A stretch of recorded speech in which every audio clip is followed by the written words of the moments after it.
The Black Templars are a distinguished second founding chapter originating from the gene seed of the Imperial Fists and their revered Primarch Rogel Dawn. Their legacy is deeply intertwined with the Defense of Terror during the Horus Heresy, a tumultuous time that saw them rise to prominence. In the aftermath of the heresy, the Black Templars embarked on an eternal crusade, the longest ever known in the annals of the Imperium of Man. This perpetual campaign is their testament to proving unwavering loyalty to the Emperor of Mankind. Unlike most chapters of the Adeptus Astartes, the Black Templars are not adherents of the Codex Astartes. They maintain a unique organizational structure and culture distinct from their peers. Uncommonly for a Space Marine chapter, the Black Templars hold the Emperor as a god, aligning themselves closely with the Imperial Creed. Their doctrines are strict, vehemently opposing traitors, aliens, and mutants. Although they generally reject the use of psychers, they make exceptions for non-combat roles, treating astropaths and navigators with special reverence, seeing them as conduits to the divine will of the Emperor. They also stand out by not incorporating librarians into their ranks, since the catastrophic event known as the Howling. The formation of the Black Templars was marked by conflict. Rogel Dawn resisted the mandate from Rabut Gilliman, the Ultramarines' Primarch, to break up the Space Marine legions into smaller chapters. This resistance nearly led to the branding of the Imperial Fists as heretics. It was only when faced with the brink of civil war that Dawn consented, allowing the formation of new chapters, one of which was the Black Templars. Sigismund, the first High Marshal of the Black Templars, responded to this mandate by assembling a vast war fleet and commencing the greatest crusade in Space Marine history, a crusade that has persisted for 10,000 standard years. The Black Templars forsook the notion of a single homeworld. Instead, they opted for a nomadic existence, establishing chapter keeps on every conquered world. These keeps serve as bastions to monitor for treachery, launch future crusades, and recruit new warriors. Each subsequent High Marshal of the Black Templars has upheld Sigismund's legacy, perpetuating the crusade against the alien, the heretic, and the witch. They are holy crusaders, relentless in their mission to spread the Emperor's light to the darkest corners of the galaxy. The organizational structure of the Black Templars is a reflection of their crusading nature. The chapter is divided into numerous, highly mobile units known as crusades. Each crusade is commanded by a marshal, an officer equivalent to a captain in a Codex Astartes-compliant chapter, whose authority is second only to the High Marshal. Typically, the chapter is organized into no more than 3 major crusades at any given time, though this number can increase during periods of significant conflict. Within each crusade, tactical units known as fighting companies are formed. These companies are analogous to the standard Codex Astartes companies and are led by officers titled castellans, similar to lieutenants in other chapters. Upon the successful conclusion of a crusade's mission, the fighting companies may be reassigned to new objectives, merged into other ongoing crusades, or integrated into the High Marshal's household. The decision to launch a crusade can originate from the strategic deliberations of the High Marshal and senior chapter officers, or from petitions by other imperial institutions. The High Marshal often entertains requests from the highest echelons of the Imperium, including the Senatorum Imperialis, and sometimes influential inquisitors or rogue traders, although he is under no obligation to comply. The Black Templars' penchant for crusading is more than mere tradition. It is an intrinsic part of their identity. Formed from the most zealous members of the Imperial Fists, the chapter's ethos was shaped by the intense drive to continue the Great Crusade and exact retribution for the Horus Heresy's betrayals. This fervor, combined with their genetic legacy, psycho-conditioning, and a deeply ingrained sense of honor and duty, has made each Black Templar a paragon of the crusading warrior knight. Their combat doctrines emphasize close-quarters battle and a disdain for retreat, often leading them into perilous engagements to honor their fallen comrades. The Black Templars also diverge from standard Codex doctrine by integrating neophytes directly into veteran squads, facilitating their rapid indoctrination and combat training alongside seasoned warriors. The Black Templars were pioneers in the adoption of the Land Raider Crusader, a variant designed for optimal anti-infantry capabilities, which reflects their preference for close-range combat.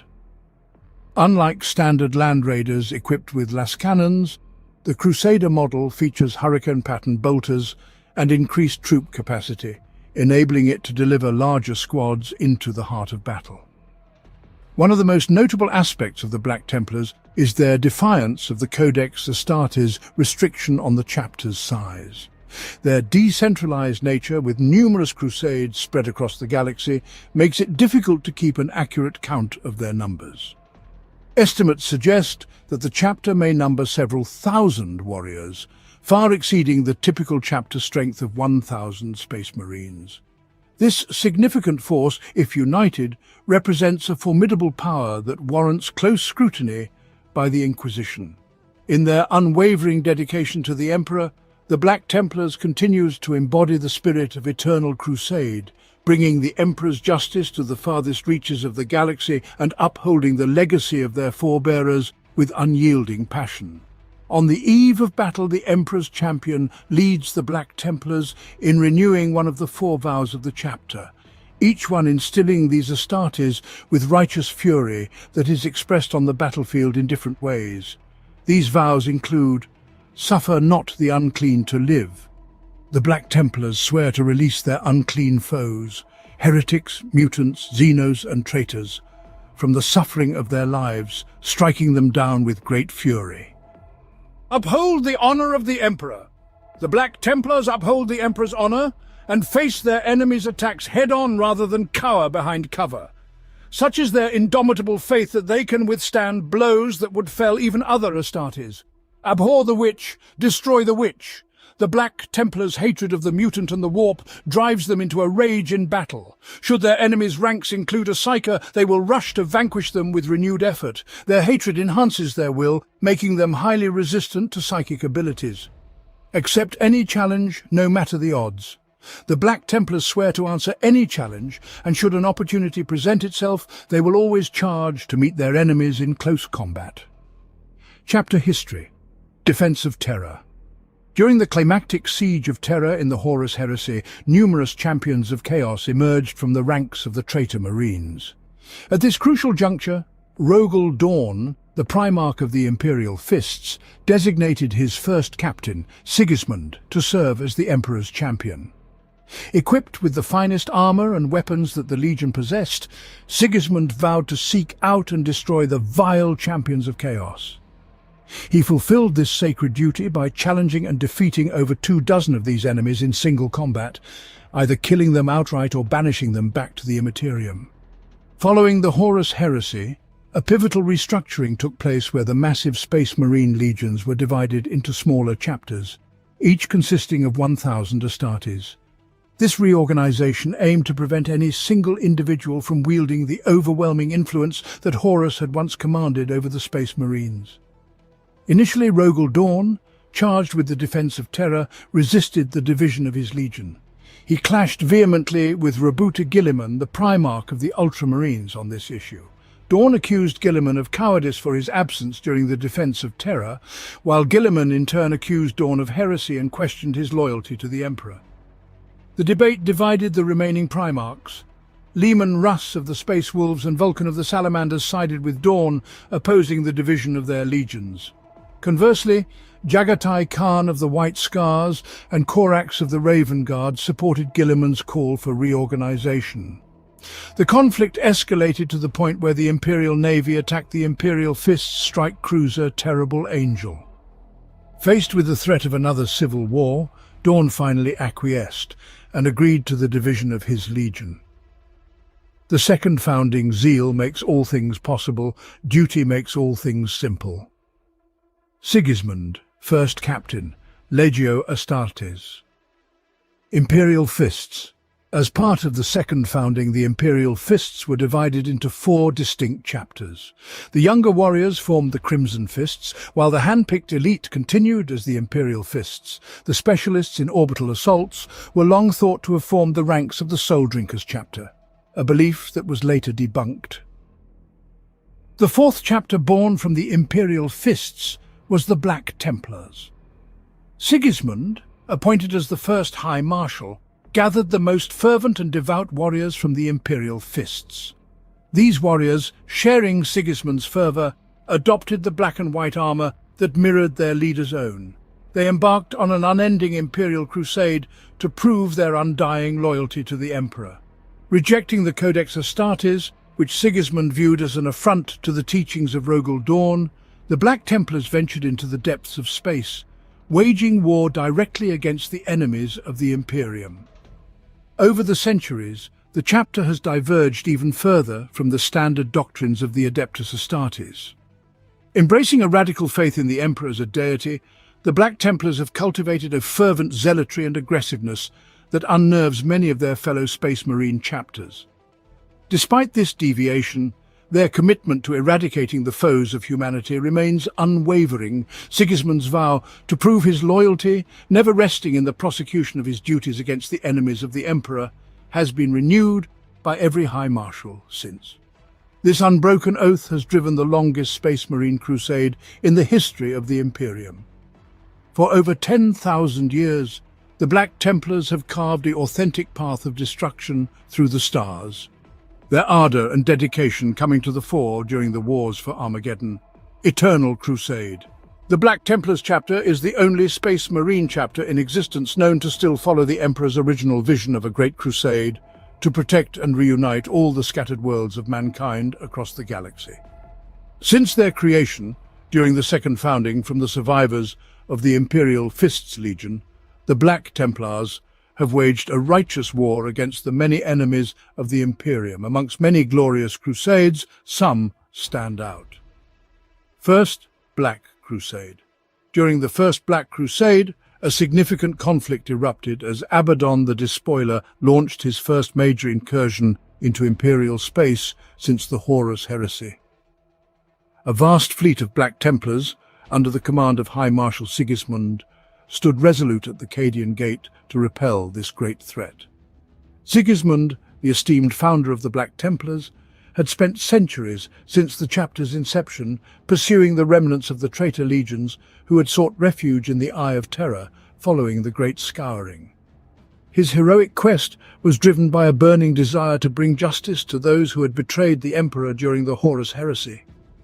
As the First Black Crusade unfolded, Sigismund, now over 1,000 Terran years old, faced his ultimate challenge. The forces of the Black Legion, led by Ezekiel Abaddon, the newly anointed War Master of Chaos, launched a ferocious assault on the Black Templars' flagship, the Eternal Crusader. Their objective was clear: to eliminate the legendary High Marshal and strike a devastating blow to the Imperium's defenders. In the midst of the battle, Sigismund and Abaddon met in single combat. The clash between the venerable Emperor's champion and the new War Master was a fierce and epic duel. Despite his advanced age, Sigismund's skill and determination shone through as he fought with unwavering resolve.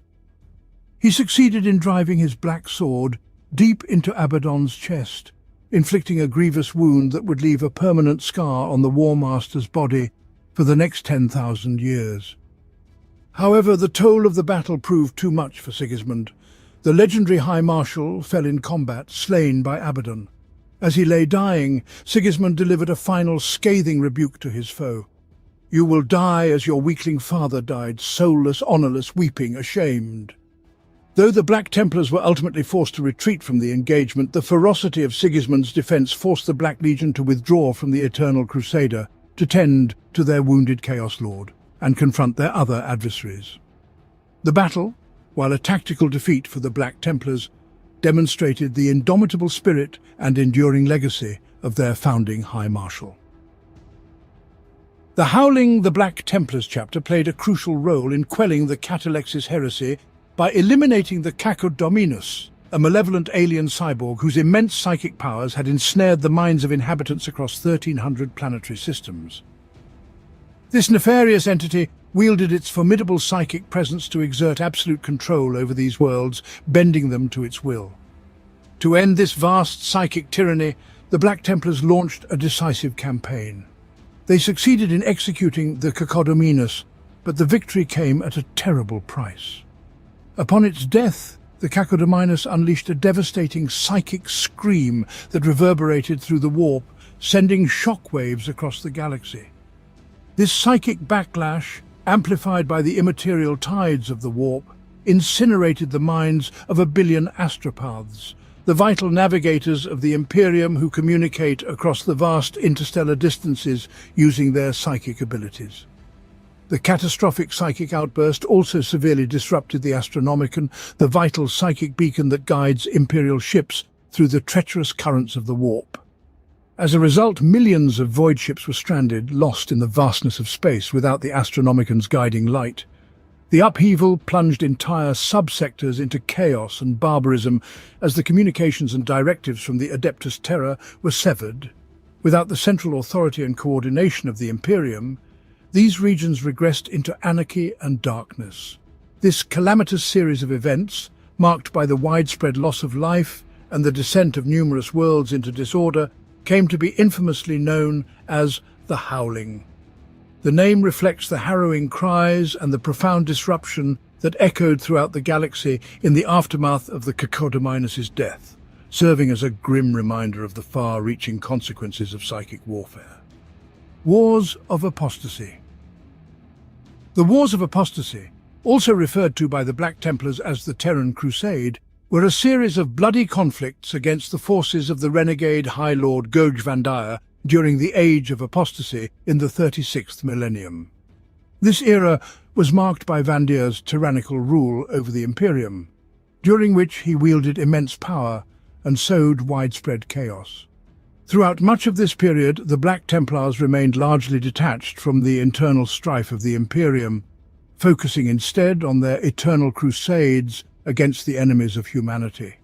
However, their apathy towards the political turmoil came to an abrupt end when their crusade fleets returned to the Segmentum Solar, only to find that their cherished chapter keeps had been obliterated by orbital bombardments. These attacks were executed by the Ecclesiarchy's militant arm, the Frateris Templar, under Vandir's orders.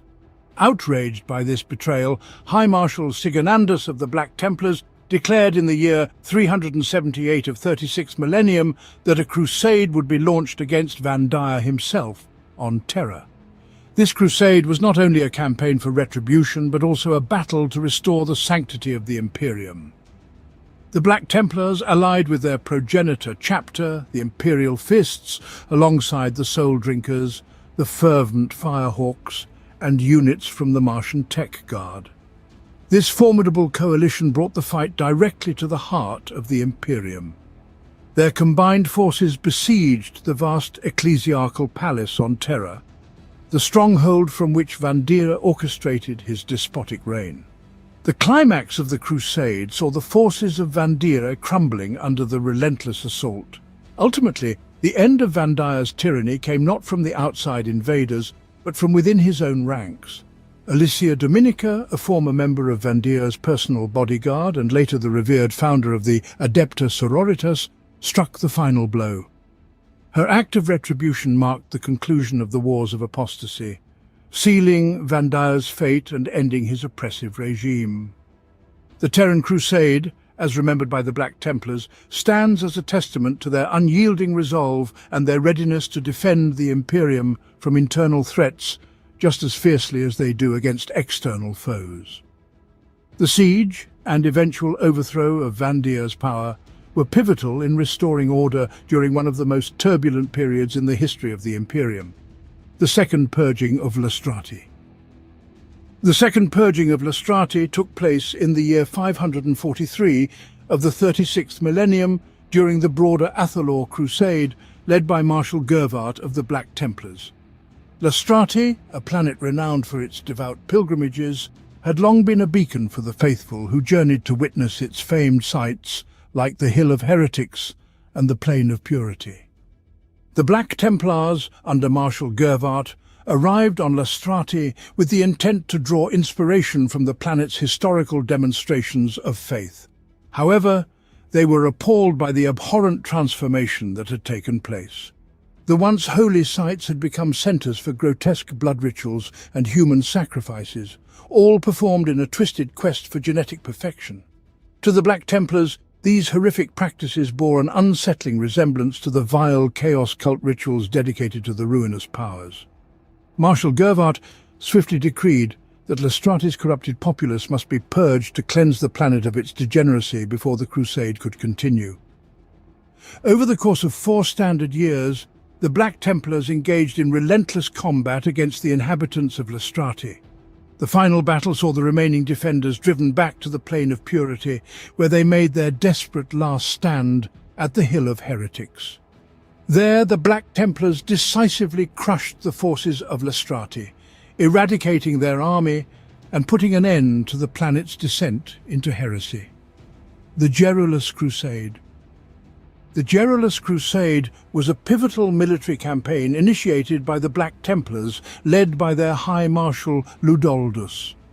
This crusade targeted the Gerilus star system, a previously isolated and self-sufficient region rediscovered by the Imperium on the distant fringes of the galaxy in the late 39th millennium. For many centuries, Gerilus had thrived independently, and its inhabitants were resistant to the influence and control of the Imperium. Initial efforts to integrate the system into the imperial fold were met with staunch defiance. The first missionaries dispatched by the Missionaria Galaxia were brutally executed, a clear message of the system's rejection of imperial rule. Determined to bring Gerilus into compliance, a second contingent of imperial priests returned, this time escorted by the strong warriors of the Black Templars. Under the command of High Marshal Ludoldus, the Black Templars launched a series of aggressive operations against the rebellious worlds of Gerilus, achieving significant victories over the system's defences. However, the campaign reached a critical impasse when the Templars encountered the heavily fortified hive cities of Gerilus itself. These sprawling urban fortresses proved exceedingly difficult to penetrate. Despite numerous assaults, the Templars were consistently repelled, suffering substantial casualties in their attempts to breach the formidable defences. The breakthrough came from an unexpected quarter. The Black Templars' artificer Semnus devised a groundbreaking innovation that would turn the tide of the Crusade, the Land Raider Crusader. This new variant of the venerable Land Raider was specially engineered to break through enemy fortifications and deliver squads of Astartes directly into the heart of the battle. The Land Raider Crusader was equipped with impressive firepower and heavily reinforced armour, allowing it to smash through the robust defences of the Gerilus hive cities. Its ability to transport and deploy Astartes directly into the thick of the fighting provided the Black Templars with the tactical advantage they needed. With these new machines at their disposal, the Black Templars could finally overcome the resistance of the Gerilus defenders. The hive cities fell one by one as the Crusaders surged through their gates, bringing the system under imperial control. The success of the Gerilus Crusade not only solidified the Black Templars' reputation as unyielding warriors of the Imperium, but also marked the Land Raider Crusader as a legendary weapon in their arsenal. Assault on Keffian 4. In the year 343 of the 37th millennium, the Black Templars liberated the world of Keffian 4 from the grip of the Alpha Legion. In the aftermath of this victory, they established a chapter keep in the northern chain of the Arrakai Mountains. This fortress served as a strategic base for launching further crusades into the treacherous Ghoul stars and beyond. Over the span of 4 millennia, the keep became a vital fixture on Keffian 4, always hosting at least one Crusader squad and serving as a crucial recruiting ground. The planet's fierce martial culture provided a steady stream of neophytes eager to prove their worth and join the ranks of the Black Templars. In the early years of the 37th millennium, Castellan Uliquel's Thunder Crusade fleet arrived in orbit above Keffian 4. Their mission was to gather fresh neophytes to bolster their forces in quelling a series of chaos cultist uprisings within the Dominion of Storms. Chaplain Devlin, the Castellan overseeing the chapter keep, assessed the readiness of the neophytes and subjected them to an intensified final trial by fire deep within the Arrakai Mountains. Unknown to the Black Templars, the Alpha Legion had not forgotten Keffian 4. They had sown seeds of discord among the planet's populace, and forged sinister alliances with the Drukhari to divert the Templars' attention from their true objectives.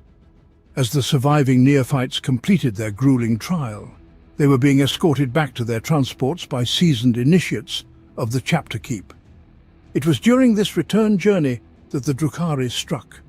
Launching a swift and deadly assault, the Dark Eldar sought to capture the new recruits as slaves and eliminate the Chapter Keep's defenders. The Black Templars fought with desperate ferocity to protect their charges. Chaplain Devlin and his warriors managed to escape the ambush and boarded a flyer to return to the keep. However, as they ascended, a missile streaked from the mountainside and struck the flyer, crippling its engine. The pilot sent a brief distress call before crashing in the foothills, only a few kilometers from the safety of the Chapter Keep.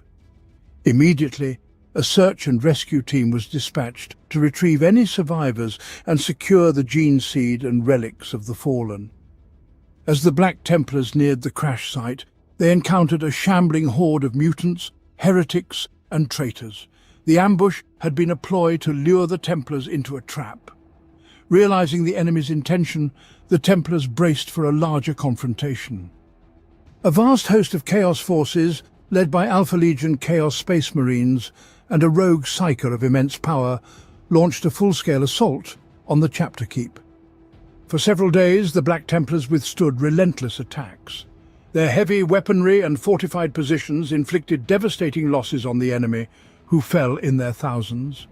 Despite the immense pressure, the Black Templars held firm, demonstrating their indomitable spirit and unwavering resolve. Recognizing the need to end the siege swiftly, Chaplain Devlin devised a bold plan. He led a strike force deep into the heart of the enemy's formation to eliminate their leaders. In the ensuing battle, Devlin personally killed the rogue psyker, while the Emperor's champion heroically destroyed a Chaos Defiler in single combat. The Black Templars' tenacity and martial prowess ultimately turned the tide. The forces of Chaos, deprived of their leadership and facing unyielding resistance, began to falter and retreat. Seizing the moment, the Black Templars launched a final counterattack, driving their enemies from the field. They showed no mercy to the retreating foes, ensuring that none who had dared to oppose them survived. The Declates Crusade. The Declates Crusade was a monumental Imperial campaign waged against the legendary Orc Gitsmot by the combined forces of the Crimson Fists and Black Templars Space Marine chapters. This war erupted in the densely populated Declates system, where the Orc horde, led by warboss Gitsmot, had swept through planet after planet, leaving devastation in its wake. Initially, the Crimson Fists saw significant victories, managing to push back the Green Horde and reclaim territory. However, the Orcs' inexhaustible numbers soon began to turn the tide. The Xenos horde surged forward with renewed ferocity, threatening to overrun the crucial Forge world of Declates 4 and the sprawling hive cities on Declates 5. The situation became dire, and the people of Declates sent out a desperate call for reinforcements. In response, the Black Templars answered this plea for help, arriving in force to bolster the beleaguered Crimson Fists. As a testament to their unity and resolve against the seemingly endless Orc threat, warriors from both chapters began to fight side by side, often in mixed squads, and even exchanged elements of their heraldry to symbolize their solidarity. The combined might of the Crimson Fists and Black Templars turned the progress of the battle. Together, they spearheaded daring assaults deep into Orc-held territories, aiming to strike at the heart of the enemy's command structure. Their strenuous efforts culminated in a climactic engagement where they managed to locate and kill the warboss Gitsmot. The death of the warboss threw the Orc forces into disarray, letting Imperium be the victor. Despite their triumph, the campaign came at a steep price. Both the Crimson Fists and Black Templars suffered grievous losses as they faced wave after wave of Orc assaults. Yet their sacrifice and bravery earned them eternal honor within the Declate system. The valiant Lstratis of both chapters are celebrated as heroes, their deeds during the Declates Crusade remembered as a shining example of courage and brotherhood in the face of overwhelming adversity. The Imperial Crusade. The Imperial Crusade was a daring campaign initiated by the Black Templars' Space Marines against a formidable force of Khornate chaos cults on the planet Imperium 9. This force consisted of over 4,000 traitorous soldiers from the renegade 24th Gathalamor Astra Militarum Regiment, bolstered by mutineers from Gurion and a contingent of armoured cavalry. The Black Templars' strike force, commanded by Castellan Athelenas, numbered only 30. Faced with overwhelming odds and insufficient ammunition to hold off the heretical horde, Athelenas devised a bold strategy that relied on his troops' unwavering discipline and willingness to execute his orders without hesitation, regardless of how difficult they might be to follow. Rather than engaging the cultists head-on, Athelenas ordered a continuous tactical withdrawal, a maneuver designed to deny the bloodthirsty followers of Khorne the opportunity to satisfy their violent cravings. This constant retreat provoked the Khornate cultists into a state of frenzied rage, as their insatiable desire for bloodshed grew more intense with each denied skirmish. Driven to madness by their unquenched bloodlust, the Khornate forces eventually turned on themselves in an uncontrollable orgy of violence. The once cohesive unit of traitors and cultists descended into chaos, slaughtering one another in a desperate fit to sate their thirst for blood. This internal carnage effectively neutralized the ground threat posed by the Khornate warband. With the ground forces decimated by their own hand, the Black Templars' strategy came to its final phase. 2 Black Templars strike cruisers arrived in orbit around Imperium 9, targeting the heretics' vessel. The cruisers unleashed their firepower, ensuring that no surviving Chaos forces could escape to spread further destruction across the Imperium. The Imperial Crusade concluded with the total annihilation of the Khornate heretics. Castellan Athelenas' cunning and the unyielding resolve of his Black Templars had turned a desperate situation into a resounding victory, preventing the Khornate warband from wreaking further havoc in the galaxy. The Aculus Crusade. Given the Black Templars' esteemed reputation as relentless crusaders, it might come as a surprise that they were not initially involved in the launch of the Aculus Crusade into the Jericho Reach. The reasons behind their absence are rooted in the complex interplay of rivalry and feudalism that characterizes the interactions among the Imperium's major institutions. These details are known only to a select few among the highest ranks of the Crusade staff. When the Aculus Crusade was first conceptualized, its planners sought the imperative support of the Black Templars. The task of approaching the chapter fell to a fervent prelate imperialis named Nadab Saul. Unfortunately, Saul's arrogance overshadowed his mission. Instead of humbly requesting the Black Templars' assistance, he issued demands.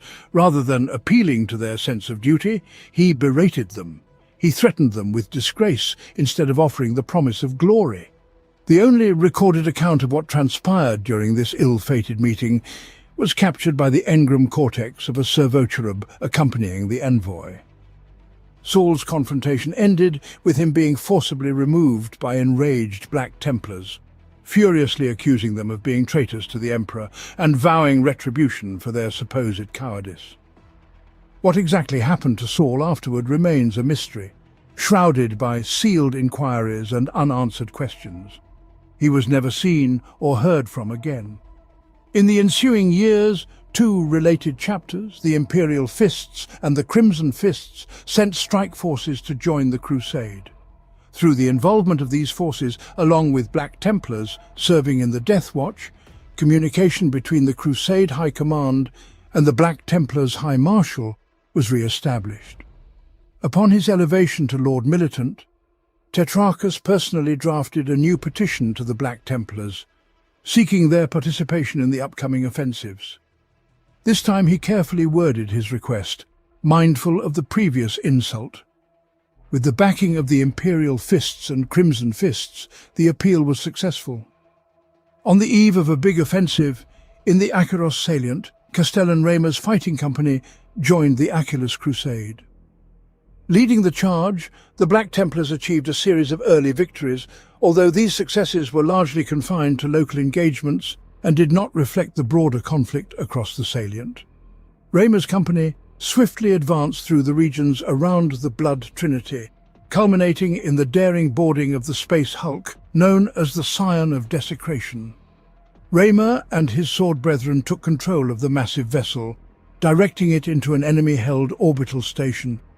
The resulting destruction was catastrophic, reportedly obliterating 500,000 servants of chaos and triggering tectonic upheavals on the planet below. Despite these initial triumphs, the Black Templars' victories were exceptions during the opening weeks of the Aculus salient campaign. Soon, Raymer's forces found themselves dangerously overextended and at risk of being encircled by a vigorous enemy counterattack.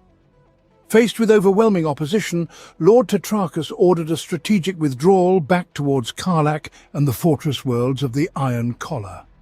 The Space Marine contingents, including the Black Templars, played a crucial role in this massive rearguard action, preventing the retreat from becoming a devastating rout. True to their reputation for valor and resilience, the Black Templars were the last to withdraw, holding their ground until they had no choice but to retreat. As darkness fell over the Aculus salient, the last vessel to translate from the warp on the fringes of the Karlach system was the strike cruiser Ophidian Gulf, carrying Raymer and his warriors. Behind them, only the encroaching tides of chaos remained. Shortly after these events, Raymer's company was recalled by the chapter in preparation for a new mission in Garan, a deployment that would rise to the status of a full crusade. Since then, the Black Templars have not committed further forces to the Jericho Reach, with the High Marshal deeming the Aculus Crusade to have stagnated into a war of attrition, unworthy of the Black Templars' continued involvement. The Slaughter on Schrodinger 7. In the year 930 of the 41st millennium, the frozen expanses of the Imperial ice world Schrodinger 7 became the battleground for a devastating conflict against the forces of the Necron overlord Imhotep the Stormlord. Imhotep, the pharaoh of the mighty Sautek dynasty, launched an assault upon the planet, forcing the local defenders to retreat into the intricate cryonite mines that dotted the landscape. Despite the fierce resistance, the Necrons could not prevent the planet's astropathic choir from sending out a desperate distress signal. The call for aid was answered by a swift response from a Black Templars strike force led by Marshal Helbrecht. Undeterred by the harsh, icy terrain, Helbrecht's forces descended upon Schrodinger 7, prepared for a decisive retaliation. However, Imhotep had anticipated their arrival and had strategically positioned his forces into a nearly impregnable defense. Marshal Helbrecht spearheaded the assault, planning to deliver a devastating initial strike that would cripple the Necron forces. Yet, his strategy was met with a series of meticulously orchestrated Necron ambushes at the Drop Pod and Thunderhawk landing zones.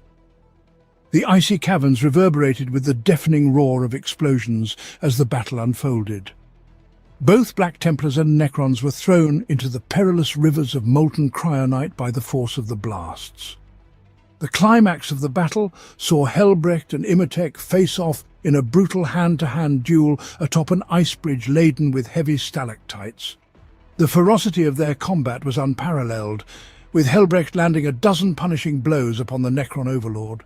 However, each strike was met with Imhotep's swift recovery, allowing him to counter-attack with equal force. The lasting onslaught eventually took its toll on Helbrecht, who fell under the weight of his injuries, his blood staining the icy surface. In a moment that would haunt Helbrecht, Imhotep chose not to deliver a killing blow. Instead, the Necron overlord brought his scythe down upon Helbrecht's right hand, severing it to mark the Marshal's well-deserved defeat. As Helbrecht roared in agony and rage, Imhotep coldly pitched him off the bridge to the cavern floor below. The remaining Black Templars, galvanized by their Marshal's fall, fought fiercely to retrieve their wounded leader. They gathered around the fallen Helbrecht and executed a disciplined retreat, battling their way through the Necron forces. Despite their valor, they were ultimately forced to abandon Schrodinger 7, leaving it under the dominion of Imhotep the Stormlord. The Third War for Armageddon. The Third War for Armageddon was a colossal struggle between the Imperium of Man and the largest orc since the legendary War of the Beast. This conflict was spearheaded by the infamous Orc warlord Gazkul Mag Uruk Thraka. The Black Templars played a pivotal role in the defense of Armageddon, with Chaplain Grimaldus being given the critical task of leading the Hellsreach Crusade. Grimaldus, along with 100 battle brothers, was charged with defending Hellsreach Hive, one of the planet's most vital industrial centres.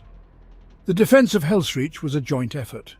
The Black Templars were supported by the regiments of the Armageddon Steel Legion, numerous Astra Militarum forces, and 19 mighty Titans from the Legio Invigilata. Civilian militias also took up arms, and the valiant 97 Battle Sisters of the Order of the Argent Shroud joined the defence as well. As the Orc horde descended upon Hellsreach, the defenders engaged in fierce combat, battling the greenskins in brutal close-quarters fighting. The fighting was relentless, and the defenders of Hellsreach had to hold their ground against the overwhelming numbers of orcs that seemed to never cease their assault. Under Grimaldus's leadership, the Black Templars and their allies fought tooth and nail to protect the Hive from total annihilation. The battle saw tremendous acts of bravery and sacrifice, as the defenders gave everything to hold back the Orc tide. The Orcs unleashed wave after wave of attacks, but the combined might and determination of the Imperium's forces kept them at bay. Despite the ferocity of the Orc assault, the defenders of Hellsreach managed to prevent the Hive's destruction. Gazakul's grand plans to conquer the strategic Hive world were thwarted for the second time. Faced with staunch resistance and painful losses, the warlord was eventually forced to abandon his campaign on Armageddon. Gazkul fled the world, seeking other opportunities to spread chaos and destruction within the Imperium. In the aftermath of the war, High Marshal Helbrecht, the leader of the Black Templars, joined forces with the legendary Commissar Yarrick, known as the Orcs' greatest nemesis. Together, they swore a solemn oath to continue their pursuit of Gazkul Thraka. Helbrecht vowed not to rest until the Orc warlord was hunted down and slain, ensuring that the greenskin menace would never again threaten the Imperium. Semnus Crusade. The Semnus Crusade was launched under the command of Marshal Brandt in response to a grievous assault on the Black Templars' Chapter Keep on the world of Semnus. This devastating blow was orchestrated by the Orc warlord Morkrul Grimskar, a brutal chieftain of the Bloodscar Orc tribe. Determined to exact vengeance, the Semnus Crusade set out, joining the broader war effort on the embattled planet of Armageddon with the primary objective of hunting down the elusive warlord. Tragically, the Crusade encountered significant setbacks when Emperor's champion Ansgar was captured during a fierce engagement with Grimskar. Though the Black Templars came agonizingly close to eliminating the Orc warlord, Grimskar survived his injuries. Worse still, he was resurrected as a cyborg, his body augmented with mechanical enhancements that gave him renewed strength and vitality. Adding to the Templars' humiliation, many of the cybernetic components used to reconstruct Grimskar were scavenged from stolen Black Templars' war gear. In response to Ansgar's capture and the desecration of their equipment, the Black Templars' dreadnought Gerald organized a specialized strike force, aptly named Ansgar's Avengers.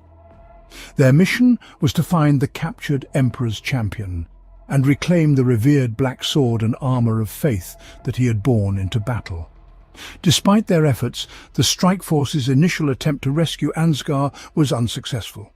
However, during their mission they made an interesting discovery. They found the Crimson Fist's venerable dreadnought Rhodomanus, who had been missing in the icy wastes of the Deadlands since the Second War for Armageddon. In their quest, Gerald's team also managed to destroy an Orc Stomper, a massive war machine that had been recently uncovered from the ice. This Stomper had originally been built during the Second War for Armageddon, and if reactivated, could have posed a staunch threat to the Imperial forces. By preventing this war machine from joining the Orc war effort, the strike force scored a vital victory. Despite these achievements, the mission was far from over. Ansgar's Avengers, and the broader Semnus Crusade remained steadfast in their campaign, continuously pursuing Morkrul Grimscar across the war-torn landscapes of Armageddon. Their ongoing objective is to locate and destroy the warlord, rescue Emperor's champion Ansgar, and restore the honor of the Black Templars. 13th Black Crusade. The 13th Black Crusade, orchestrated by the malevolent Chaos Lord Abaddon the Despoiler, marked the most extensive mobilization of Imperial and Chaos forces in the Milky Way galaxy since the dark days of the Horus Heresy. This cataclysmic conflict erupted near the Imperial fortress world of Cadia, signaling the commencement of the long-dreaded 13th Black Crusade. At the forefront of the Imperium's response were the Black Templars, who swiftly moved to relieve the embattled world of Thracian Primaris. The Templars launched a decisive attack, dispersing the Chaos Warfleet with relative ease. Following this victory, they executed a smooth and uncontested planetfall outside the massive logistical support complex managed by the Departamento Munitorum in Hive Demeter. Though the citizens of Thracian Primaris hailed the Templars as their saviors, the Black Templars did not linger. Their focus remained firmly fixed on their primary objective: to pursue and repel the forces of chaos back to the Eye of Terror. As they departed from Thracian Primaris, the Templars received alarming intelligence about a burgeoning threat in the Scarus sector, the Green Crusade of the notorious Orc warlord Gazkul Mag Uruk Thraka. Although the Black Templars were severely depleted from the grueling battles on Thracian Primaris, they recognized the urgent need to confront the growing greenskin menace. They understood that allowing the Orcs to regroup and bolster their ranks unchecked would spell disaster for the Scarus sector. With this grim understanding, the Black Templars resolutely set course for the Scarus sector, prepared to engage Gajakul's forces and thwart his burgeoning campaign. Despite their diminished numbers, their determination was unyielding. They knew that the fate of countless worlds hinged on their ability to confront and disrupt the Orc war effort before it could fully manifest. Their journey from Thracian Primaris to the Scarus sector was more than just a strategic redeployment. It was a testament to the indomitable spirit and unwavering resolve of the Black Templars. They were driven not by the desire for glory, but by their solemn duty to protect the Imperium and destroy its enemies, no matter the cost. Ruthenian Crusade, Taladus War. The Ruthenian Crusade represents a bold and strategic campaign undertaken by the Black Templars, initiated in the turbulent era Indomitus following the emergence of the Great Rift. Commanded by Castellan Dramos, this crusade aimed to defend the beleaguered Taladus system from a crushing assault by the forces of chaos, including a formidable coalition of 6 traitor legions under the leadership of the word-bearer's dark apostle Cor Pharon. The Taladus system was under siege, its fortress world of Gredask becoming a critical battleground. The Iron Warriors, known for their mastery of siege warfare, had encircled Gredask's nearly impregnable citadel, the Fortress Resolve. They relentlessly bombarded its shield walls, while their demonic allies surged against the defenders. Dramos, arriving with his Gladius strike force, quickly assessed the dire situation through tactical updates broadcast from the polar stronghold. Amongst the chaos, Dramos identified the true menace, the soul harvester Scarax Crond. This infernal demon forge, churning out reinforcements for the chaos forces, was the linchpin of the traitors' assault. As long as it remained operational, the Iron Warriors could replenish their numbers indefinitely, tipping the scales irreversibly in their favour. Dramos devised a bold plan to cripple the Soul Harvester. His strategy involved a multifaceted strike, combining the brute strength of the Imperial Knights from House Morton and the surgical precision of the Black Templars. House Morton, led by the formidable Sir Dirkwald, launched their fortified Bullocklanders through waves of flak fire to mount a frontal attack on the Soul Harvester. While the Knights drew the Iron Warriors' attention, squads of Inceptors from Strikeforce Dawnhammer descended upon the Soul Harvester like living meteors. They breached the atmosphere and targeted the pulsating shell of the Scarax Crond with pinpoint accuracy. Their demolition charges tore through the flesh-metal carapace of the Soul Harvester, even as they fended off fire-spitting helldrakes. Castellan Dramos personally led the charge into the heart of the Soul Harvester. Accompanied by a retinue of seasoned veteran crusaders, he navigated the nightmarish innards of the Iron Behemoth. The Black Templars faced fierce resistance from the Iron Warriors, suffering grievous losses as they fought their way deeper into the mechanical monstrosity. Despite the brutal opposition, Dramos and his command squad managed to plant and detonate a cyclonic charge at the core of the Soul Harvester. The ensuing warp explosion ripped through the Soul Harvester, consuming both loyalists and heretics in its fiery wake. The explosion obliterated the assembly halls and charnel factories, causing the Scarax Crond to convulse and lash out like a mortally wounded beast. Despite the devastating blow, the demon-infused furnaces of the Soul Harvester proved resilient and continued to burn. Dramos's heroic self-sacrifice granted the defenders of Gredas precious time, stalling the Chaos Assault and providing a brief respite for the planet's beleaguered defenders. However, the ultimate fate of Gredas hung precariously in the balance, with the outcome of the war still uncertain. Chapter structure. The Black Templars are a unique second founding Space Marine chapter that emerged from the Imperial Fist's gene seed. Unlike many other chapters, they do not have a permanent homeworld. Instead, they reside within their Crusade fleets, perpetually ready for battle. Their existence is characterized by vigilance and a constant state of readiness. To support their nomadic lifestyle, the Black Templars' established chapter keeps on every world they conquer or reclaim for the Imperium. These keeps serve as recruitment centers and staging posts for their Crusade fleets, which operate across the galaxy. When the Templars vacate these keeps, they often leave them unoccupied, only to return and reclaim them later, usually eliminating any interlopers who have taken residence in their absence. Each Black Templar Crusade fleet is commanded by an officer bearing the title of Marshal, equivalent to a captain or force commander in a Codex Astartes-compliant chapter. The overall leader of the chapter, known as the High Marshal, currently High Marshal Helbrecht, travels between these crusades on his flagship, the battle barge Eternal Crusader. Typically, there are at least 3 Black Templar Crusades active at any given time. During certain periods, such as the treachery of Dalmark, as many as 14 crusades have been recorded. Each crusade can vary in size, from 100 Space Marines and their fleet support to the equivalent of several standard Codex Astartes companies. It is believed that only the High Marshal knows the true number of Black Templars. However, it is rumored within the Inquisition that their numbers approach 6,000 Space Marines. If accurate, this would make them nearly as mighty as some of the original first founding Space Marine legions after the Horus Heresy. This substantial force places the Black Templars among the few chapters, alongside the Space Wolves and Grey Knights, that likely exceed the Codex Astartes prescribed limit of 1,000 Space Marines per chapter. Such a vast and united force would be nearly unstoppable in the current era of the Imperium. The potential size of the Black Templars has attracted scrutiny from some Puritan members of the Inquisition.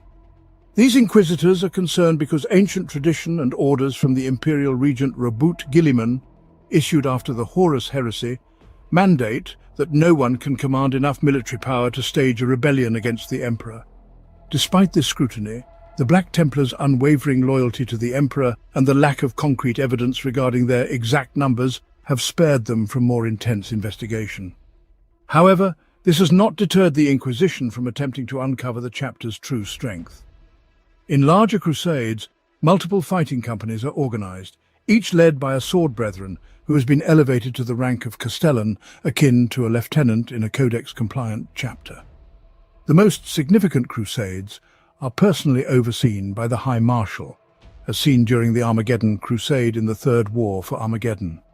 Unlike the strict organizational structure outlined in the Codex Astartes, the Black Templars squads form and disband as needed. They tend to fight together based on familiarity and camaraderie rather than formal organization. Informal squads generally consist of 5 to 10 initiates, fully trained Black Templar battle brothers, and can include up to an equal number of neophytes, Black Templars in training. These squads lack designated sergeants, as experienced members are quickly promoted to the rank of sword brethren, who act as non-commissioned officers. Due to their preference for close-quarters combat, the Black Templars rarely employ heavy-ranged weapons, making Devastator squads a rarity within the chapter. One of the most notable deviations of the Black Templars from Codex Astartes compliant chapters, including their progenitors, the Imperial Fists, is their intense aversion to mutants and their inherent distrust of the warp and its associated powers. Consequently, the chapter does not employ librarians and maintains no librarius. The only psykers they ally with are the Grey Knights, renowned for their unyielding incorruptibility and direct genetic link to the Emperor. This extreme distaste for psykers typically prevents the Black Templars from cooperating with anyone tainted by the Imperium. However, the Grey Knights are an exception.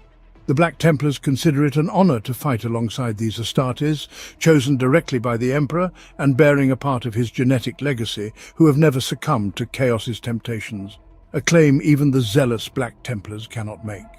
The Black Templars' stringent stance on psykers poses a challenge for those chosen to serve in the Death Watch, where they must adapt to fighting alongside librarians from other chapters within a kill team. Crusaders' ranks. The Black Templars' order of battle contains several specialist formations and ranks not present in other Space Marine chapters who follow the precepts of the Codex Astartes. The High Marshal is the paramount leader of the Black Templars chapter, holding a position equivalent to the chapter master in other Space Marine chapters that adhere to the Codex Astartes. This title denotes a warrior of unparalleled prowess, a veteran of innumerable battles whose skill with bolters, blades, and even bare hands is unmatched. The High Marshal's career is marked by a trail of defeated foes, often the most fearsome and monstrous the galaxy has to offer. Yet being the High Marshal requires more than just exceptional combat abilities.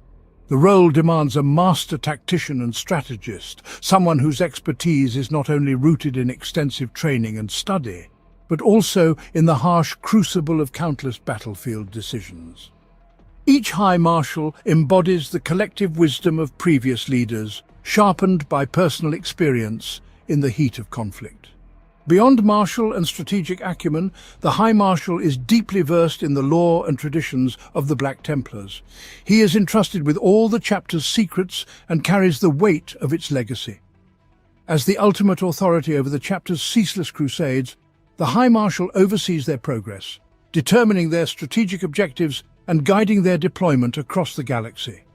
Occasionally, the High Marshal's role transcends strategic oversight as he directly influences the morale and performance of the Crusades with his presence.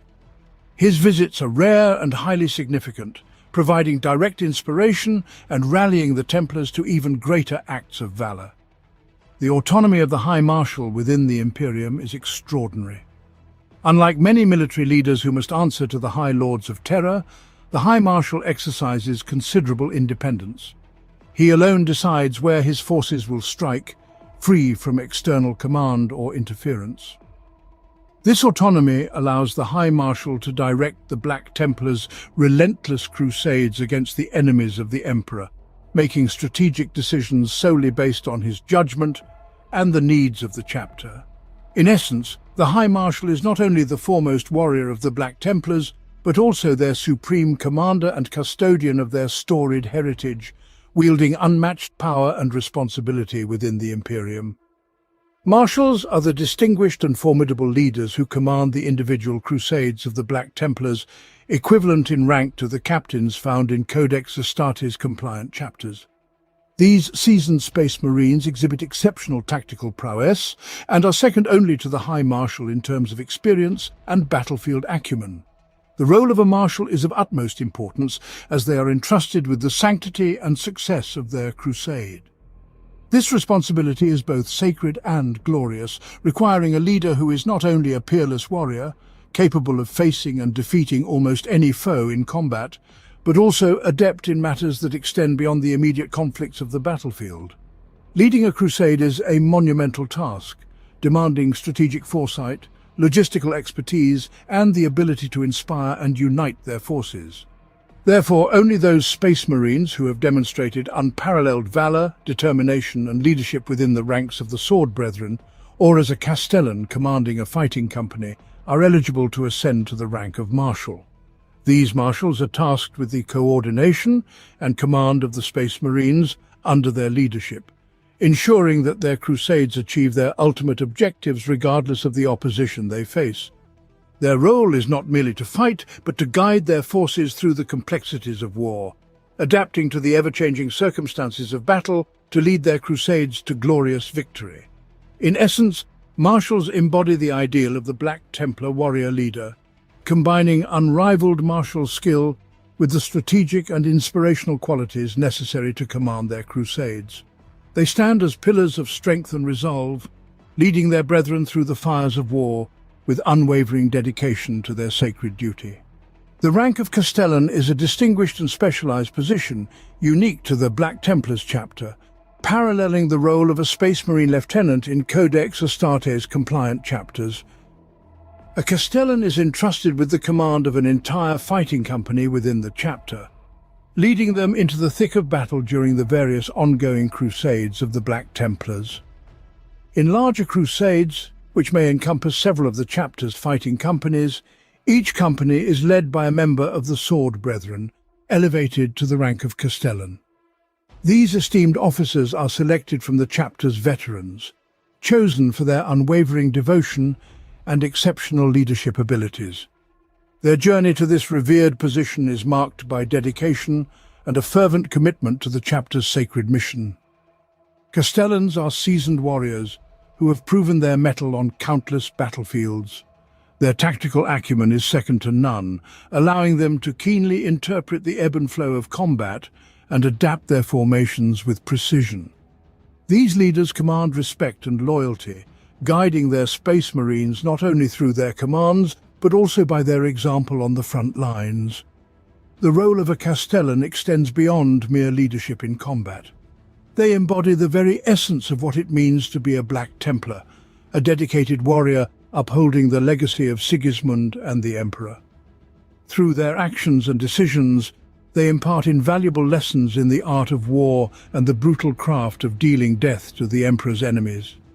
Each Castellan serves as a beacon of martial prowess and zealous fervor, inspiring their brethren to achieve greatness and to uphold the storied traditions of the Black Templars. Their leadership is not just about strategy and tactics, it's about instilling a deep sense of purpose and an unyielding commitment to the chapter's eternal crusade. The Sword Brethren are the elite warriors of a Black Templars crusade comparable to the veteran First Company of a standard Codex-compliant chapter. These exceptional fighters are inducted into the Marshal's household, signifying their elevated status within the chapter. No longer required to train neophytes, they receive additional training, particularly in the use of tactical dreadnought armor. Upon completing this specialized training, Sword Brethren don Terminator armor whenever it is available, often choosing melee weapons to complement it, as close combat is a domain where the Black Templars truly excel. Like many of their brethren, Sword Brethren typically fight alongside those they are most familiar with, rather than in strictly organized squads. They can always be found in the thickest parts of the battle, leading by example and embodying the martial prowess of the Black Templars.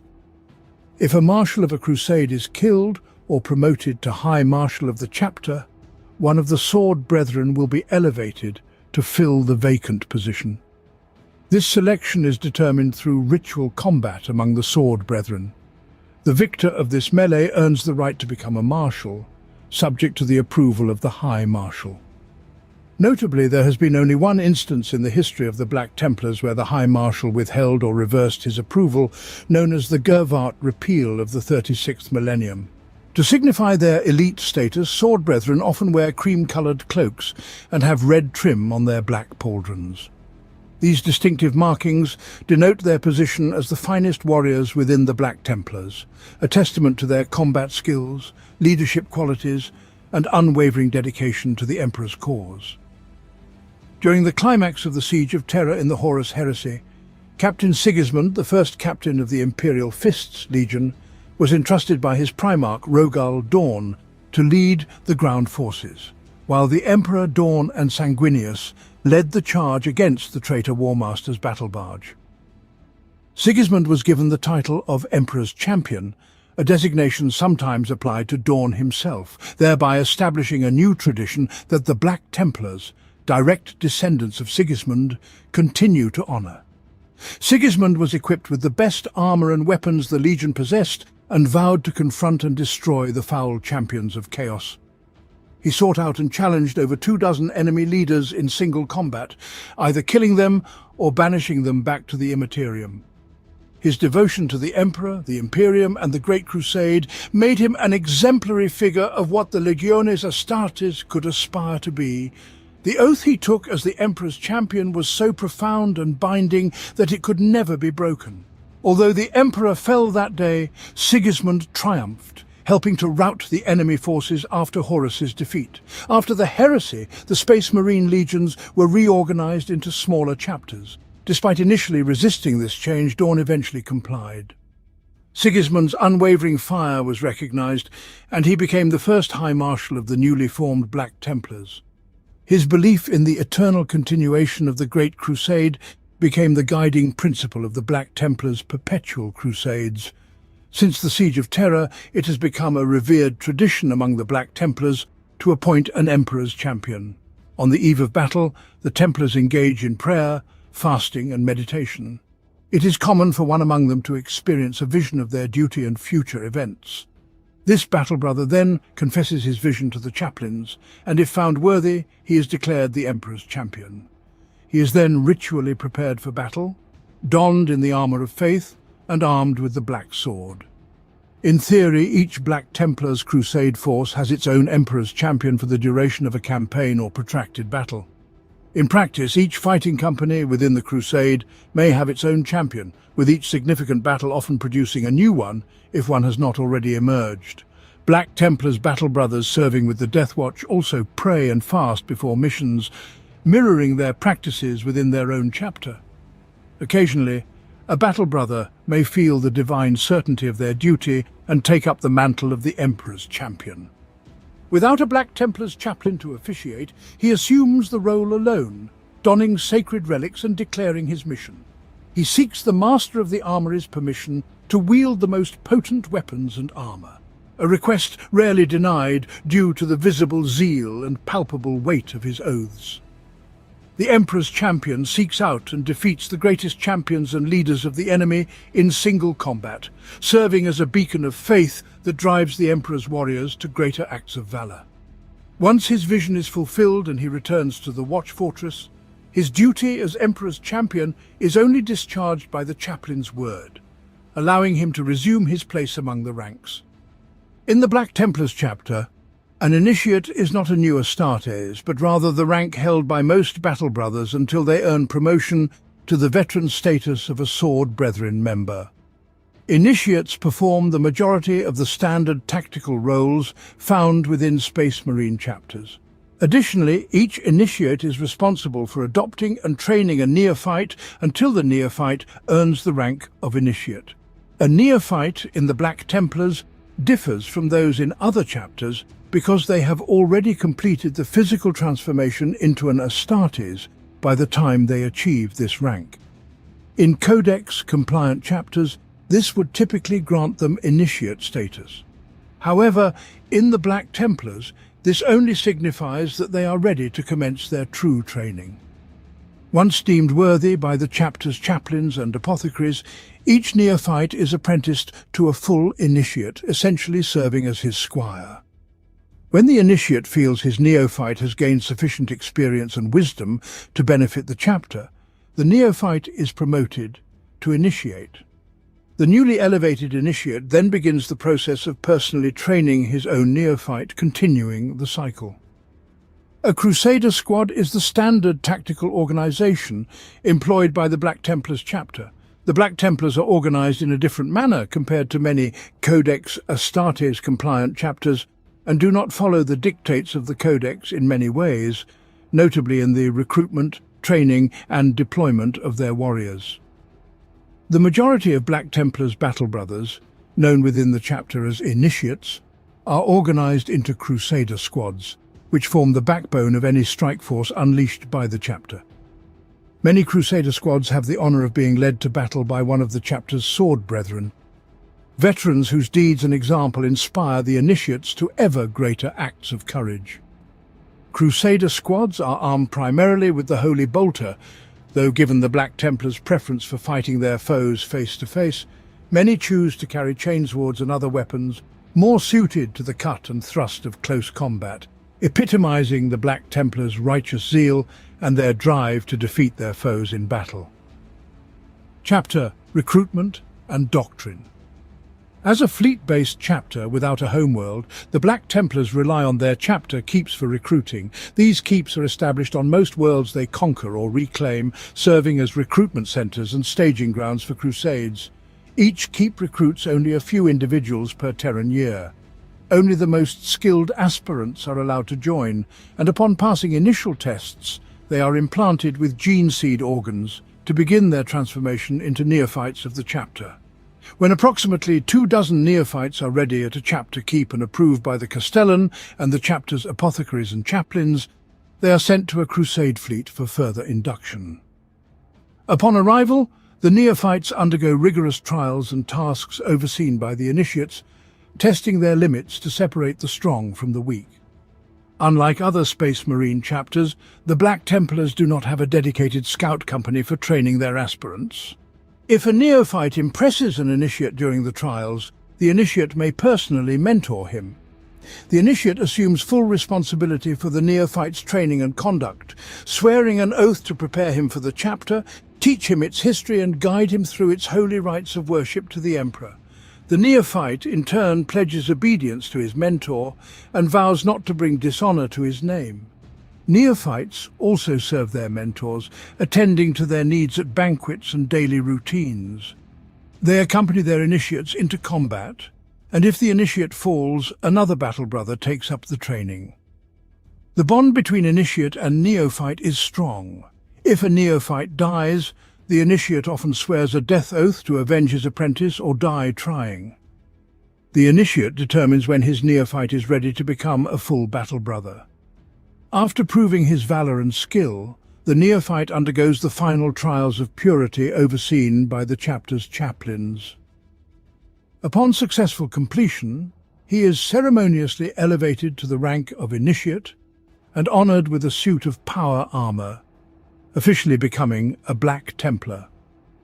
Once accepted into a Crusade's fighting company, an initiate fights alongside his Black Templar battle brothers, honing his combat skills and earning a name within the chapter. Initiates form the majority of the chapter's fighting companies, organized into crusade squads of up to 20 initiates, each armed primarily with bolters, but often carrying close combat weapons. Some squad members may wield specialized weaponry like plasma guns, flamers, or power fists. On the battlefield, initiates stand beside their neophytes, teaching them through direct combat experience. This hands-on training ensures that the neophytes learn the methods of waging war and destroying the Emperor's enemies. Though the Black Templars do not have a dedicated scout company, neophytes may be grouped into independent squads similar to Codex Scout squads or Vanguard Marines after gaining experience. These units are tasked with critical missions, such as infiltrating enemy positions. The trust placed in neophytes to undertake these tasks speaks volumes about their abilities and the faith their initiates have in them. As a crusading chapter, the Black Templars need a constant influx of new recruits to replace those lost in battle and training. Many citizens across the Imperium aspire to join the Black Templars, honing their skills in local planetary defense forces or the Astra Militarum. These aspirants, known as expectanten, have a perilous journey ahead before they can become neophytes. One of the original training planets for the Black Templars is Barbarossa IV, an agri-world with dangerous northern regions that provide a good training ground for aspirants. It is here that the chapter keep is located, where aspirants strive to prove their worth and begin their path to becoming a Black Templar.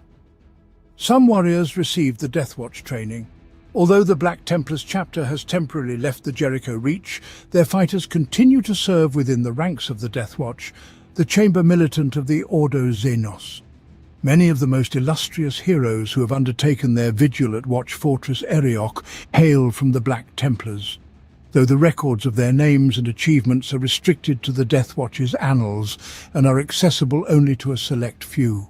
Black Templars are esteemed members of kill teams, despite their fervent passion sometimes causing friction with other members. They are known for never retreating from a challenge and are hesitant to withdraw from battle even when faced with overwhelming odds. Missions requiring stealth and surveillance might be compromised if a Black Templar battle brother chooses to engage the enemy instead of maintaining observation. Therefore, only the most disciplined and open-minded Black Templars are seconded to the Death Watch. The mental strain of tolerating the myriad chapter cults represented by the other battle brothers of the Long Watch is immense. Furthermore, living and fighting alongside psychers, whether they be detached librarians from other chapters or psychically gifted inquisitors of the Ordo Xenos, tests a Black Templar's faith and tolerance to their utmost limits. However, a Black Templar does not need to suppress his inherent nature to serve in the Death Watch. On the battlefield, his righteousness and zeal become his greatest weapons, enabling him to confront and vanquish the most terrifying enemies threatening the Imperium. The Black Templars have steadfastly adhered to the combat style established by their first High Marshal, favouring close-quarters melee combat over ranged warfare. This preference is reinforced by the fervour of the Black Templars' initiates, whose righteous fury makes them impulsive and aggressive. They hurl themselves at the enemy with tireless, focused brutality, shouting battle oaths as they tear their foes apart. Their intense hatred for Xenos Witchkin and rogue psychers drives them to purge these despised enemies wherever they are found. In warfare, a Black Templars crusade typically employs two primary tactics. The first is orbital assault, utilizing drop pods and Thunderhawk gunships to execute a mass landing following a heavy orbital bombardment. Should enemy resistance remain strong after this initial strike, the Templars deploy their heavy armor and launch an armored spearhead against the weakest point in the enemy's defenses. As a testament to their dedication to the Emperor and their crusade, the Black Templars swear solemn oaths of faith and protection. Before battle, it is customary to renew one of these oaths, with each individual vow focusing on a specific aspect of the Battle Brothers' duties deemed essential for the success of the crusade. Given their profound distrust and hatred for the warp and anything associated with it, the Black Templars refuse to allow librarians or any beings with psychic powers to fight among their ranks or alongside them, with the sole exception of the Grey Knights. This deep-seated prejudice against psychers often causes friction between the chapter and other Imperial adepta that frequently employ sanctioned psychers, such as the Inquisition or certain Astra Militarum regiments. The Land Raider Crusader variant of the standard Land Raider was developed by the Black Templars during the Gerilus Crusade to assist in the numerous Hive City sieges needed to reclaim that Hive world for the Emperor. As news of the design's success spread, many other chapters pressured the tech priests of Mars to release the construction schematics of the Crusader. Eventually, the design was officially recognized by the Adeptus Mechanicus in 763. M39, though by then over 3/4 of the chapters had already put Crusader pattern Land Raiders into effective use. The Land Raider Crusader is a formidable line-breaking main battle tank, built and armed to penetrate enemy formations and deliver its larger-than-normal contingent of Astartes directly into close combat. It is equipped with side-sponson-mounted hurricane bolters, a hull-mounted assault cannon and a multi-melter. By replacing the side-sponson-less cannons of the original Land Raider design with bolters, the Crusader sacrifices some anti-armor capability in favor of significantly increased troop-carrying capacity. It also features frag assault launchers to help pin down enemy units during an attack. Chapter Beliefs. All Space Marines are renowned for their fervent dedication, but the Black Templars' faith is often described as fanatical. Their ultimate goal is to annihilate every last enemy of mankind. The chapter harbours a special hatred for mutants, heretics and witches. This animosity stems from their founding, reflecting Sigismund's disdain for the heretic Astartes who betrayed their oaths and turned against the Imperium during the Horus heresy. As the Emperor's champion, Sigismund delivered the ultimate judgment on those who betrayed the master of mankind, executing them personally. This zeal to prosecute such crimes drives the Black Templars in their crusades across the galaxy and beyond, granting them the strength to face any foe. When a Black Templar's battle brother strikes down an enemy champion, he enacts the judgment of Sigismund, and through him the Emperor himself, continuing a tradition established during the Imperium's most terrible crisis. For 10,000 standard years, the Black Templars have crusaded to prove their loyalty. This creed has become so ingrained in their doctrines that they are utterly ruthless towards anyone or anything perceived as a threat to the Emperor. Unlike most other chapters of the Adeptus Astartes, the Black Templars revere the Emperor as the one true god of mankind, just as the mortals of the Imperium do, driving them to new heights of fanaticism. However, the Black Templars are first and foremost Space Marines, and their faith is superhuman in its focus and dedication. Their grueling rites are as demanding as their battle drills. To the Black Templars, ceremonial dedications to the Emperor and martial training are one and the same. The Black Templars have been known to mercilessly wipe out entire planetary populations to expunge the sin of heresy, and the mere presence of a witch on the battlefield drives them into an eager fury against which few enemies can stand. Their profound loathing of witches extends to psychers in the employ of the Imperium. Consequently, the Black Templars eschew the use of librarians, unwilling to have any of their brethren touched by the taint of the warp. When not engaged in battle, Black Templars are invariably preparing for it. They spend their time in prayer, meditation, or rigorous training rituals. Initiates entrusted with training a neophyte devote long hours to passing on their knowledge, supervising endless drills, practice sessions, and trials. The brethren often impose many hardships upon themselves, foregoing all but the bare necessities to purify themselves in the eyes of the Emperor and their Primarch, emulating the example of their founder, Sigismund. When serving alongside other Space Marine chapters, many Black Templars prepare themselves through long fasts and week-long vigils to tolerate the presence of Space Marine librarians. For those who serve in the Death Watch, fighting alongside a psyker is a particular hardship, a trial they must undergo to serve the Emperor more fully and strike down the hated alien. Great care is taken when selecting a Black Templar for secondment to the Death Watch. Only a brother, capable of containing his deep-seated intolerance against psykers, can fight to his full capacity. Even these individuals often spend every hour not fighting in deep contemplation and prayer, cloistering themselves away from their fellow Deathwatch brothers in a personal shrine to the Emperor Rogel Dawn and Sigismund. The battle brothers of the Black Templars are united by the fiery zeal that burns within each, a fire first sparked by High Marshal Sigismund himself, and stoked daily by the oratory of the chaplains and the exemplary texts each brother reads when not on active duty. While each Black Templar is driven by the same crusading devotion to utterly crush the enemies of the Emperor, there is some variation within the ranks. Recently initiated battle brothers might be driven to prove themselves in the eyes of their more experienced peers. Only when they have done so will they be granted the right and responsibility to train a neophyte themselves. Throughout his service as an initiate, the battle brother gains experience and wisdom. If he survives long enough and is judged worthy, he may enter the ranks of his marshal's household as a sword brother. These warriors have learned to temper their hatred with wisdom, serving as an example to the entire chapter.